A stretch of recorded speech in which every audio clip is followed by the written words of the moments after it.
My dear student, how are you? I hope you are fine. Because of COVID-19, we are not present in our regular class. We are continue our classes by online. নবম দশম শ্রেণীর শিক্ষার্থীরা যারা আছো তোমরা জানো তোমাদের সিলেবাসে টেক কোশ্চেন টপিকসটি 5টি প্রশ্ন আনসার করতে হয় এবং এতে 5টি মার্কস থাকে। এসএসসি সিলেবাসের জন্য সবচেয়ে সহজ টপিকস হচ্ছে tag question. So at the very beginning you know that what is the meaning of tag question, কারণ এই টপিকসটা সবচেয়ে সহজ। টেক কোশ্চেন মানে হচ্ছে কোনো সেন্টেন্সের সাথে একটা প্রশ্ন জুড়ে দেওয়া। If you want to confirm about any message or any statement of a sentence, you add a question. Like this sentence, a sentence motto, he lives in Bangladesh. If you want to confirm about this information, you can add a question mark. যখন তুমি take কোশ্চেনটা answer করতে যাও তখন তোমাকে অবশ্যই take কোশ্চেনের যে স্টেটমেন্টটি দেওয়া আছে এই স্টেটমেন্টটি খাতায় উঠাতে হবে। উঠানোর পরে তোমাকে সেন্টেন্সটি ট্যাগ ফর্মটি লিখতে হবে এবং শেষের অংশে প্রথমে যে সাবজেক্টটি থাকবে সেই সাবজেক্টটি প্রোনাউন আকারে বসাতে হবে। যেমন আমি এখানে কি দেওয়া ছিল, হি ট্যাগ ফর্ম অংশে উঠিয়ে নিচ্ছি সাবজেক্ট হিসেবে এবং এই স্টেটমেন্টের ভার্বের উপর ডিপেন্ড করে আমরা ট্যাগ ফর্ম অ্যাড করব। যেমন আমি এখানে লিখলাম ডাজন্ট। তো এখন তোমাদের কোশ্চেন হতে পারে এখানে ডাজ নট কিভাবে হলো, সেই অংশটুকুই বিস্তারিত আলোচনা করা হবে। I hope you will stay with me in whole class. আমরা জানি আমাদের sentence according to meaning there are 5 kinds of sentence according to meaning. Sentence অর্থগত দিক থেকে সেন্টেন্স 5 প্রকার হয়ে থাকে। সেই 5 প্রকারের সেন্টেন্সের মধ্যে থেকে assertive, imperative, objective and exclamatory, এই 4 প্রকারের সেন্টেন্সে আমরা টেক কোশ্চেন পেয়ে থাকি। তো এই 4 প্রকারের সেন্টেন্সে টেক কোশ্চেন সংক্রান্ত গুরুত্বপূর্ণ নিয়মগুলো আলোচনা করব পরবর্তী অংশে। তোমরা আশা করি আমার সাথে থাকবে। Okay my dear student, look at the board. আমরা টেক কোশ্চেন করছি অ্যাসার্টিভ সেন্টেন্স। আমরা জানি অ্যাসার্টিভ সেন্টেন্স দুইটি অংশ, একটা হচ্ছে অ্যাফার্মেটিভ ভাববোধক আর একটা হচ্ছে negative. look at this sentence, birds can fly, পাখিরা উঠতে পারে। এখানে পাখিরা একটি পাখি না, অনেকগুলো পাখি। তাহলে এরকম ভাবে যদি অনেকগুলো একের অধিক, দ্যাট মিন্স সাবজেক্টটি যদি প্লুরাল হয় তাহলে প্লুরাল সাবজেক্টের পরিবর্তে প্রনাউন হিসেবে আমরা দে ব্যবহার করব। আর যখন আমরা মডাল অক্সিলারিজ পাবো, আমরা জানি ট্যাগ কোশ্চেনে ট্যাগ ফর্ম হিসাবে মডাল অক্সিলারিজ থাকতে পারে, অক্সিলারি ভার্ব থাকতে পারে। অক্সিলারি ভার্বগুলোর সাথে আমরা খুবই স্বাভাবিকভাবে পরিচিত, যেরকম am, is, are, was, were, have, has, had। হ্যাঁ, modal auxiliaries can, could, may, might, shall, should এগুলোর সাথে আমরা ব্যবহার করব। যদি অ্যাফার্মেটিভ স্টেটমেন্ট থাকে তাহলে ট্যাগ কোশ্চেন করার সময় আমাদেরকে অক্সিলারি ভার্বের সাথে নট বসাতে হবে। তাহলে আমরা এখানে মডাল অক্সিলারি ভার্ব পেয়েছি, ক্যান পেয়েছি, ক্যানের সাথে নট যোগ করলে কান্ট হচ্ছে। যদি স্টেটমেন্টটি নেগেটিভ থাকে, look at this second sentence, the boy does not play football. This sentence is negative. এখানে এই বাক্যটি নেগেটিভ বাক্যের সাবজেক্ট হচ্ছে the boy। the boy এর পরিবর্তে আমরা যদি প্রনাউন ব্যবহার করি টেক কোশ্চেন করার সময় তাহলে হি। আর এখানে নেগেটিভ ফর্ম দেওয়া আছে। নেগেটিভ ফর্ম দেওয়া থাকলে must every time we will find, আমরা সব সময় পাবো এখানে নেগেটিভ ফর্মের জন্য মডাল অক্সিলারি অথবা অক্সিলারি ভার্ব দেওয়া আছে। সেখান থেকে এই অক্সিলারি ভার্বটা এখানে অ্যাড করে দিলে হয়ে যাচ্ছে ডাজ হি। আর আমাদেরকে অবশ্যই কোশ্চেন মার্ককে ব্যবহার করতে হবে। মাই ডিয়ার স্টুডেন্ট, তাহলে এই ছোট্ট দুইটি নিয়ম ব্যবহার করে তোমরা এই দুটি এক্সারসাইজ করার চেষ্টা করো। I think you are able to solve this problem. It is very simple. They are playing cricket, ট্রান্সফারটি করতে গেলে দাঁড়াচ্ছে are not they. Hasan can do the sum, তুমি যদি ট্রান্সফার করতে চাও তাহলে আনসার হবে কান্ট হি। আমরা হাসানের পরিবর্তে প্রনাউন ব্যবহার করছি, can't he. Okay, thank you everybody যারা আনসার করতে পারছো। যারা আনসার করতে পারোনি বাকি অংশটুকু ফলো করো আমাকে। মাই ডিয়ার স্টুডেন্ট, যদি আমাদের অ্যাসার্টিভ সেন্টেন্সে অক্সিলারি ভার্ব না থাকে তাহলে আমরা টেক কোশ্চেনটি সলভ করব কি করে। তো তখন আমাদের তো একটু বিব্রতকর অবস্থায় পড়তে হবে। আমরা খুঁজে পাবো present indefinite tense, past indefinite টেন্সের মধ্যে প্রেজেন্ট ইনডিফিনিট টেন্সে কোনো অক্সিলারি ভার্ব থাকে না। তখন আমাদেরকে যা করতে হবে, বেশিরভাগ সময় আমাদেরকে ডো, ডাস এবং ডিড এর প্রয়োজন পড়বে। তাহলে আমরা দেখি প্রথম sentence, he played football. Subject হিসেবে হি আছে, প্লেড ভার্বের পাস্ট ফর্ম। এই সেন্টেন্সটাকে যদি আমরা ট্র্যাকুশন করতে চাই, আগের মতোই সাবজেক্ট হিসেবে হি চলে গেল, played. That means this sentence is in past tense. যদি পাস্ট টেন্স হয় তখন আমাদেরকে ডিড নিয়ে নিতে হবে। আমরা ডিডটাকে নিয়ে নিলাম। Look at this sentence. This is a affirmative sentence. এটা হচ্ছে একটা affirmative sentence। তাহলে আমাদেরকে অবশ্যই নেগেটিভ ট্যাগ করতে হবে। নেগেটিভ ট্যাগ করতে হলে আমাদের এখানে নট ব্যবহার করতে হচ্ছে। আর তোমাদেরকে আরেকটা জিনিস জানতে হবে, যেটা হচ্ছে আমরা কখনো ডাজ নট এইভাবে লিখবো, কখনো এইভাবে লিখবো না। ডাজ নট আমরা পূর্ণাঙ্গ ফর্মে লিখতে পারবো না। পূর্ণাঙ্গ ফর্মটা ট্যাগ কোশ্চেনে গ্রহণযোগ্য নয়। দে প্লে ক্রিকেট, এখানে আমাদের সাবজেক্ট হলো দে, এখানে প্লে দেওয়া আছে। সো প্লে দেওয়া আছে, যখন সেন্টেন্সে প্রেজেন্ট টেন্স আছে তখন আমরা কি ডো লিখতে পারবো। সেন্টেন্সটি অ্যাফার্মেটিভ, সেই জন্য আমাদেরকে এর সাথে নেগেটিভ ট্যাগ ব্যবহার করতে হবে।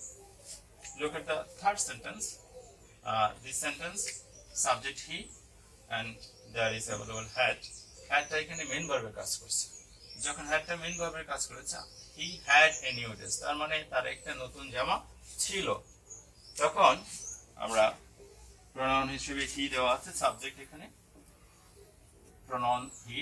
তারপর পাস্ট ইনডিফিনিট টেন্স হলে আমাদেরকে ডিডটাকে নেওয়ার প্রয়োজন হয়ে যাচ্ছে ট্যাগ ফর্ম হিসেবে ডিড। স্টেটমেন্টটি অ্যাফার্মেটিভ, তাই আমাদেরকে ডিড অন ব্যবহার করতে হবে। ঠিক সেরকম ভাবে আমরা যদি পাস্ট টেন্সে কোনো বাক্য পাই, যেমন he did not love football, say football পছন্দ করে না, তখন এই বাক্যে এখানে ডিড নট, এখানে ট্যাগ ফর্মটা দেওয়া নেই, কিন্তু নেগেটিভ ফর্মের মধ্যেই একটা অক্সিলারি ভার্ব থেকে যায়। সেই হিসেবে আমরা এখান থেকে ডিড নিয়ে নিচ্ছি, আর সাবজেক্ট হিসেবে এখানে হি আছে, এটা অ্যাড করে দিচ্ছি। এখন প্রশ্ন হলো, যদি নেগেটিভ স্টেটমেন্ট থাকে তাহলে তো আমাদের ট্যাগ ফর্মটা অ্যাফার্মেটিভ হবে। সেই জন্য নেগেটিভ বাক্যে আমাদের জন্য একটা অপরচুনিটি থাকছে। নেগেটিভ বাক্যে অক্সিলারি ভার্ব থেকে যাচ্ছে, সেই অক্সিলারি ভার্বটা আমরা নিতে পারতেছি। কিন্তু যদি সেন্টেন্সটি অ্যাফার্মেটিভ হয় তখন আমাদেরকে খুঁজে বের করতে হবে সেন্টেন্সটি কোন tense, present indefinite or past indefinite. যে টেন্সে থাকবে সেটার জন্য ডো, ডিড অথবা ডাজ ব্যবহার করতে হবে। ওকে, বাট স্টুডেন্ট, ট্যাগ কোশ্চেনের সাবজেক্ট কি হবে? আমরা যদি স্টেটমেন্টটি মধ্যে নোবডি, নান এরকম উপযুক্ত সেন্টেন্স পাই, অথবা এভরিবডি, এভরিওয়ান, অল পাই, তাহলে ট্যাগ কোশ্চেনের সাবজেক্ট আমরা কি বসাবো, মানে ট্যাগ ফর্মের অংশটুকু সাবজেক্ট কি বসাবো। সব জায়গায় নোবডি, নো ওয়ান, নান, এভরিবডি, এভরিওয়ান, অল এরকম থাকলে ট্যাগ ফর্মের সাবজেক্ট হিসেবে আমরা দে ব্যবহার করতে পারি। এটা ব্যবহৃত হবে সবসময়। আর তখন আমাদের খেয়াল করতে হবে, যখন ট্যাগ ফর্মে সাবজেক্টটা প্লুরাল হবে তখন ভার্বটিও প্লুরাল হবে। আমাদেরকে অবশ্যই সেটা মনে রাখতে হবে। বিলিভস, এখানে যদিও ভার্বের সাথে এর যুক্ত আছে, কিন্তু দে যখন ট্যাগ ফর্মের সাবজেক্ট হবে এর সাথে আমাদের ডাজ হওয়ার কথা ছিল, কিন্তু হবে ডো। আর সেন্টেন্সটি না বোধক, তাহলে উত্তরটা হচ্ছে ডো দে। হ্যাঁ, এখানে লক্ষণীয় বিষয় হচ্ছে আমাদের এখানে নোবডি থাকার কারণে ট্যাগ ফর্মের সাবজেক্ট দে হয়েছে, পাশাপাশি বিলিভস থাকার পরও দে ট্যাগ ফর্মের সাবজেক্ট হিসেবে যখন ব্যবহৃত হয়েছে, এটা প্লুরাল হওয়ার কারণে ভার্বটি অক্সিলারি ভার্বের মধ্যে প্লুরাল লিখতে হয়েছে। ঠিক in the same way everybody is reading English বুক, এই ক্ষেত্রে আমরা ট্যাগ ফর্মের সাবজেক্ট হিসেবে দে ব্যবহার করব। এখানে লক্ষণীয় বিষয় হচ্ছে এখানে ইজ আছে, everybody is reading English book, সেন্টেন্সটি পারফেক্ট ছিল, কিন্তু এর সাথে আমরা যখন ট্যাগ ফর্ম ব্যবহার করব তখন আমাদেরকে আর বসাতে হবে। স্টেটমেন্টটি অ্যাফার্মেটিভ হওয়ার কারণে, এখানে কোনো নাবোধক শব্দ না থাকার কারণে আমাদেরকে নট বসাতে হবে। তাহলে আমাদের যে বিষয়টি ক্লিয়ার হলো, আমরা যখন নোবডি, নান, এভরিবডি, এভরিওয়ান, অল পাবো তখন ট্যাগ ফর্মের সাবজেক্ট হিসেবে দে, এবং আমরা ট্যাগ ফর্মের যখন অক্সিলারি ভার্ব নিব বা মডেল অবজেক্টস নিব, তখন সেটার সাথে সেন্টেন্সটি নাবোধক হলে তখন শুধু হাবোধক হবে, যেমন এখানে ডোদ হয়েছে। আর সেন্টেন্সটি যদি স্টেটমেন্টটি যদি অ্যাফার্মেটিভ হয় তখন আমাদেরকে নট বসিয়ে নটের শর্ট ফর্ম বসিয়ে আনসার করতে হবে। যেমন দ্বিতীয় সেন্টেন্সটা আমরা ব্যবহার করেছি are not they. My dear student, sometimes you will find contracted, that means সংকুচিত অক্সিলারি ভার্ব। তখন এই সংকুচিত অক্সিলারি ভার্বগুলোকে তোমাকে ক্লিয়ারলি আইডেন্টিফাই করতে হবে। লুক এট দ্য ওয়ার্ড, দেখা গেল আই কমা ডি, এখানে কমা দিয়ে সংকুচিত করা হয়েছে, কন্ট্রাক্টেড করা হয়েছে। এই ডি দিয়ে কি বুঝিয়েছে? ডি এর পরে এটুকুর পরে যদি এখানে ভার্ব ওয়ান থাকে, ভার্ব ওয়ান দ্যাট মিন্স ভার্বের প্রেজেন্ট ফর্ম থাকে, তাহলে তোমাকে বুঝতে হবে এই সেন্টেন্সটি এই ডি দিয়ে ওড বুঝিয়েছে। তখন আমাকে তোমাদেরকে একটা কোশ্চেন করার জন্য এই ওডের সাথে আমাদের নট ওডন্ট আই ইউজ করতে হচ্ছে। ঠিক সেরকম ভাবে তুমি যদি কখনো কন্ট্রাক্টেড ডি পাও, তার পরের ভার্বটি যদি ভার্বটি হয়, ডান হয়, তখন আমাদেরকে যা করতে হবে, তাহলে এই ডি দিয়ে কি বুঝিয়েছে আমাদের বুঝে নিতে হবে। এই ডি হ্যাড বুঝিয়েছে, জন্য কারণ হচ্ছে এখানে এর পরের ভার্বটি বি3, ভার্বের পাস্ট পার্টিসিপল। দ্যাট মিন্স যদি আমরা পড়তে যাই তখন সেন্টেন্সে দেওয়া আছে হি হ্যাড ডান দি সাম, তাহলে আনসারটি হবে হ্যাড নট হি। আরো কিছু সংকুচিত ফর্ম চলো আমরা দেখি। মাই ডিয়ার স্টুডেন্ট, যদি তোমরা ম্যাচটাকে সংকুচিত অবস্থায় পাও, তাহলে কি আনসারটা কি দাঁড়াবে? টেক ফর্মটা কি হবে আমাদের? লুক এট দিস সেন্টেন্স, হি সংকুচিত এস আছে, ওয়াচিং টিভি। তাহলে আমরা যদি এটা পড়তে যাই তখন এস দিয়ে ইজ অথবা ওয়াজ বোঝাচ্ছে। হি ওয়াজ ওয়াচিং টিভি, এটা পড়লেও আমাদের যেমন কারেক্ট হচ্ছে। কিন্তু যদি হি ইজ ওয়াচিং টিভি, এটাও আমরা পড়তে পারি। তবে এখানে ডিপেন্ড করে যে কোশ্চেনের যে বাকি পড়ে যে চারটি সেন্টেন্স বা নিচের সেন্টেন্সের সিকোয়েন্স অনুসারে আমাদেরকে ইজ না ওয়াজ বসাবো সেটা বুঝে নিতে হবে। তাহলে আমরা এখন তো আর টেক ফর্মের সিকোয়েন্সে যাচ্ছি না, যেখানে পাঁচটি কোশ্চেন থাকে আমরা এই সেন্টেন্সটা আনসার করছি। এখান থেকে আমাদের প্রোনাউন হিসেবে আমরা সাবজেক্ট হি এবং এই হ্যাজ দিয়ে ইজকে ধরে নিচ্ছি, তাহলে আমাদের উত্তর হলো ইজ নট হি। তুমি চাইলে এটাকে ওয়াজ নট হি লিখতে পারো।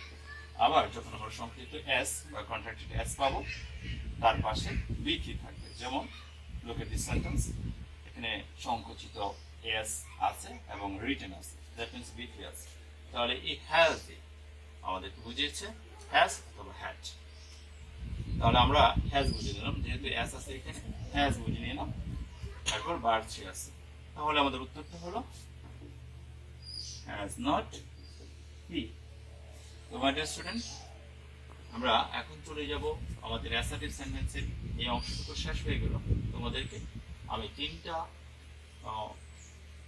এক্সারসাইজ দেবো সলভ করার জন্য। তোমরা 1 মিনিটের মধ্যে 3টা এক্সারসাইজ উঠিয়ে সলভ করবে এবং কমেন্ট বক্সে ছবি উঠে জমা দেবে। তোমরা এখানে 3টি বাক্য দেওয়া আছে, বাক্যগুলো কোশ্চেন সলভ করবে অল্প সময়ের মধ্যে। প্রথম বাক্যটিতে দেখো লেখা আছে আই ওড বট এ বুক। এখানে আই ডি দিয়ে কি বুঝিয়েছে? বট বুঝিয়েছে না হ্যাড বুঝিয়েছে? আমাকে ফাইন্ড আউট করতে হবে এবং আনসার করতে হবে। Second sentence, he wrote a letter and last one, Alima has bought a book. আশা করি তোমরা আনসারগুলো অলরেডি চিন্তা করে ফেলেছো। আমার সাথে একটু মিলিয়ে নাও। আই হ্যাড বট এ বুক, আমি তো অলরেডি বলেই দিয়েছি আনসার এখানে, হ্যাড আছে এখানে, তাহলে আনসারটি হবে had not I, had not I. দ্বিতীয় সেন্টেন্সে he wrote a letter, did not he. 3 নম্বর বাক্যে আলিমা has bought a book, আলিমার পরিবর্তে আমরা সে বসাবো, এখানে আমাদের has দেওয়া আছে, তাহলে আমরা has দেন বসাবো। অ্যাসার্টিভ সেন্টেন্সে আরেকটু অংশ আমরা যেটুকু মনে না করলেই নয়, সেটুকু নিয়ে আমরা একটু আলোচনা করা দরকার। সেন্টেন্সের মধ্যে কিছু কিছু নেগেটিভ ওয়ার্ড দেওয়া থাকতে পারে, সেই ওয়ার্ডগুলো দেখলে আমরা কি করবো, কি করে বুঝবো সেন্টেন্সে অ্যাফার্মেটিভ না নেগেটিভ। চলো আমরা সেই অংশটুকু দেখি। মাই ডিয়ার স্টুডেন্ট, স্টেটমেন্টে নেগেটিভ ওয়ার্ড থাকলে আমরা কি করবো? স্টেটমেন্টে সাধারণত নেগেটিভ ওয়ার্ডগুলো যেমন থাকতে পারে কোন সেন্টেন্সের মধ্যে আমরা নেভার দিতে পারি, হার্ডলি দিতে পারি, কিউ দিতে পারি, রিটার্ন করতে পারি। এই ওয়ার্ডগুলো বেশিরভাগ সময় পাওয়া যেতে পারে। এরকম আরো কিছু ওয়ার্ড থাকতে পারে যেগুলো নেগেটিভ মিনিং বহন করছে। স্টেটমেন্টে দেখতে অ্যাফার্মেটিভ দেখা গেল স্টেটমেন্টের অর্থটা না বোধ করছে, তখন আমাদেরকে সিনসিয়ারলি এই ওয়ার্ডগুলো দিকে খেয়াল রাখতে হবে। যেমন there is a little water in the jar, এই সেন্টেন্সটি দেখা যাচ্ছে অ্যাফার্মেটিভ, কোনো নট নেই, কিন্তু সেন্টেন্সটি নেগেটিভ। কারণ এই সেন্টেন্সটিকে যখন আমরা বাংলা করতে যাব তখন দাঁড়াচ্ছে there is a little water in the jar, জারটির মধ্যে বা পাত্রের মধ্যে পানি নেই, নেই বললেই চলে। সেই সময় আমাদেরকে ট্যাগ অংশে শুধু হ্যাঁ বোধকটা কোশ্চেন করতে হবে। যেমন এই সেন্টেন্সটির উত্তরটি হলো is there. You never say what you are thinking, তুমি বলো না you never say what you are thinking. এই সেন্টেন্সটি থেকে খেয়াল করে দেখা যাচ্ছে এখানে নেভার দেওয়া আছে, নেভার থাকলে আমরা সহজে বুঝতে পারি সেন্টেন্সটি নেগেটিভ। এখানে এই স্টেটমেন্টে আমরা পাচ্ছি সাবজেক্ট হিসেবে ইউ, তাহলে উত্তর লেখার সময় আমরা লিখতে পারি আর ইউ, এগুলো আমাদের উত্তর।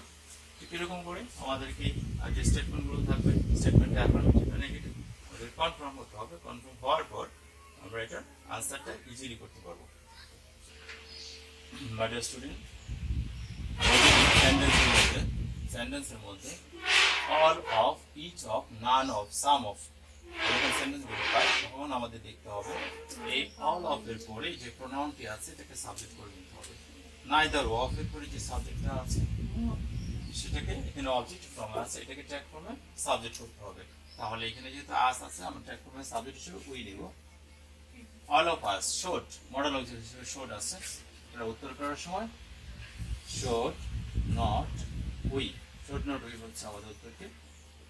ঠিক সিমিলার ওয়েতে এখানে নাইদার অফ দেম আছে, আমরা নাইদার অফ এর পরে যে প্রোনাউনটি আছে এটাকে সাবজেক্ট ফর্মে নিয়ে আসবো। দেম হয়ে গেল দে, আমাদের এখানে দে লিখতে হবে। আর এখানে আমাদের ওয়েন্ট আছে, তার মানে হচ্ছে সেন্টেন্সটি ফার্স্ট টেন্সে আছে, তাহলে এখানে যেহেতু কোনো অক্সিলারি ভার্ব দেওয়া নেই আমাদেরকে ডিড বসাতে হবে। নট বসানোর কোনো সুযোগ নেই যেহেতু এই সেন্টেন্সটি নেগেটিভ ফর্মে আছে। তোমরা এরকম আরো কিছু এক্সারসাইজ বাসায় করে নেবে। মাই ডিয়ার স্টুডেন্ট, যদি তোমরা দেখো যে কোনো সেন্টেন্সের মধ্যে এনিথিং, সামথিং, নাথিং এগুলো সাবজেক্ট হিসেবে ব্যবহার করা হচ্ছে, তখন আমরা কি করবো? দ্যাট মিনস আমরা বার করতে চাচ্ছি এরকম কোনো সাবজেক্ট যে সাবজেক্টের পরে থিং মানে কোনো বিষয় সম্পর্কে লেখা আছে। এনিথিং ক্যান হ্যাপেন, যে কোনো কিছু করতে পারে। এখানে এনিথিং এর পরিবর্তে আমাদেরকে ওই পাশে ট্যাগ ফর্মের অংশে সাবজেক্ট ফাইন্ড আউট করতে হবে। এনিথিং, সামথিং, নাথিং, এনিথিং এগুলো থাকলে এদের পরিবর্তে আমরা ইট নিয়ে নিব সাবজেক্ট হিসাবে। আর যখন এখানে স্টেটমেন্টটা হাবো সে আগের কথায় ফিরে যাচ্ছে তখন আমাদেরকে নেগেটিভ ট্যাগ ফর্ম ব্যবহার করতে হবে। আর something is better than nothing, এখানে আমাদেরকে নেগেটিভ ওয়ার্ড আছে নাথিং, সেই জন্য এই সামথিং এর পরিবর্তে আবার আমাদের ইট বসাতে হলো। আর এখানে ইজ দেওয়াই ছিল, তাহলে আমরা কি করি ইজ ইট। এরকম ভাবে আমরা ইকুয়েশন সলভ করতে পারি। মাই ডিয়ার স্টুডেন্ট, এখন আমি তোমাদেরকে অ্যাসার্টিভ সেন্টেন্সের উপর ভিত্তি করে যে নিয়মগুলো পড়ানো হচ্ছে এখান থেকে 5টা এক্সারসাইজ দিচ্ছি। তোমাদেরকে অবশ্যই এই এক্সারসাইজগুলো বাসায় করতে হবে এবং ভালো একটা রিপ্লাই দিতে হবে। আমার এই অনলাইন ক্লাসের নিচে কমেন্ট বক্সে অবশ্যই তোমরা ছবি উঠে এটা জমা দেবে। মাই ডিয়ার স্টুডেন্ট, আমরা অ্যাসার্টিভ সেন্টেন্স এর কিছু ইম্পর্টেন্ট রুলস ট্যাগ কোশ্চেন সম্পর্কেও শেষ করলাম। এই নিয়মগুলো অনুসরণ করে তোমাদেরকে 5টা এক্সারসাইজ সলভ করতে হবে। যদি সলভ করতে তোমাদের প্রবলেম ফেস করো, you can share with me, you can call me in my phone number or you can write in the comment box. প্রথমে তোমাদের এই সেন্টেন্সগুলো উঠাতে হবে, তারপর একটা কোশ্চেন সলভ করতে হবে। তুমি এই ক্লাসটা Gazipur e-learning and entertain YouTube পেজে পেতে পারো। আবার তুমি যে চিন্তা করো যে কপালেশ্বর উচ্চ বিদ্যালয়ের ফেসবুক পেজে পেতে পারো, কপালেশ্বর উচ্চ বিদ্যালয় ফেসবুকে পেতে পারো। So this class is available everywhere and you can contact with me. Please copy this 5 sentence, be attentive to your study and be serious to make a good result when your public exam start. So my Well wishes to you and your parents. No more today. Take care of you.